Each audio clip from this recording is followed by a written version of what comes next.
Rummy sir বলেছে আমার মেয়ের হত্যার বিচার আমি চাই না, কারণ সে জানে যে বাংলাদেশের মাটিতে তার মেয়ের হত্যার বিচার হবে না। মানুষ আজকে এত হতাশ কেন? কেন সরকারের উপরে, রাষ্ট্রের উপরে মানুষের আস্থা কমে গেল? এর কারণ হলো, আপনারা যদি খোঁজ করেন তাহলে দেখবেন গত 25-26 এই সেশনের মধ্যে প্রায় 1.5 লক্ষের বেশি ধর্ষণের মামলা আদালতে গিয়েছে, কিন্তু তার মধ্যে থেকে একটি মামলারও কোনো সুষ্ঠু বিচার হয়নি। আপনারা জেনে থাকবেন বিগত এই সময়ের মধ্যে প্রায় 4,500-এর মতো মেয়েকে ধর্ষণ করার পরে হত্যা করা হয়েছে, কিন্তু তা সত্ত্বেও এই সময়ের মধ্যে একজন মানুষকেও ধর্ষণের জন্য শাস্তি হিসাবে তাদের ফাঁসি দেওয়া যায় না। আপনারা জানেন কি হয়? দেশে একটা ধর্ষণ হয়, মিডিয়ায় সংবাদ পড়ে, টিআরপি পড়ে, পুলিশের হাতে ঘুষের টাকা পড়ে, মানুষের হাতে ইস্যু পড়ে, কিন্তু কারো বিচার বাংলাদেশে হয় না। এই প্রচলিত আইন, এই সরকার, এই বিচার ব্যবস্থা, এই পুলিশ আমাদের বোনদেরকে রক্ষা করতে পারছে না। তাই আমরা আজকে স্পষ্ট ভাষায় বলছি, এই সরকার ব্যর্থ, এই আইন ব্যর্থ, এই প্রশাসন ব্যর্থ। আমার বোনদের নিরাপত্তা নিশ্চিতের জন্য শরিয়া আইন দরকার।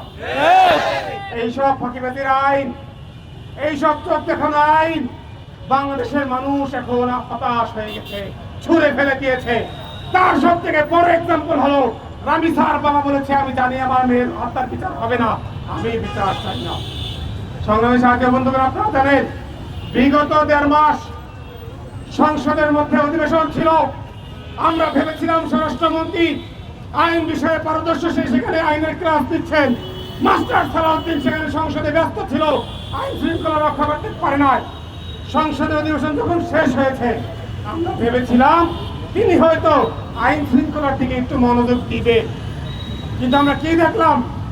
সংসদ শেষ হওয়ার পরেও এই ব্যর্থ স্বরাষ্ট্রমন্ত্রী দেশের আইন শৃঙ্খলার প্রতি কোনো লাগাম ধরতে তিনি মূলত পারে না। আমরা দেখেছি একটি মেয়েকে ধর্ষণ করার পরে হত্যা পর্যন্ত করা হয়েছে, কিন্তু এই প্রশাসন তার বিচার করতে ব্যর্থ।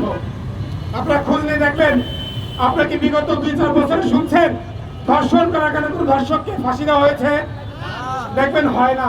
বছরের পর বছর মামলা চলে, পুলিশের তদন্ত চলে, পুলিশের হাতে ঘুষের লেনদেন হয়, ঘুষের টাকা পড়ে। যে বিচার চায় সে হতাশ হয়ে যায়, ক্লান্ত হয়ে যায়, কিন্তু বিচার কিন্তু হয় না। তাই আজকে আমরা এখান থেকে বলছি, বাংলাদেশের মাটিতে যদি আমাদের বোনদের নিরাপত্তা দিতে হয়, এই সরকার কোনো কার্ড দিয়ে, এই ব্যর্থ পুলিশ দিয়ে, ব্যর্থ স্বরাষ্ট্রমন্ত্রী দিয়ে এই হত্যার বিচার করতে পারবে না, বোনদের নিরাপত্তা দিতে পারবে না।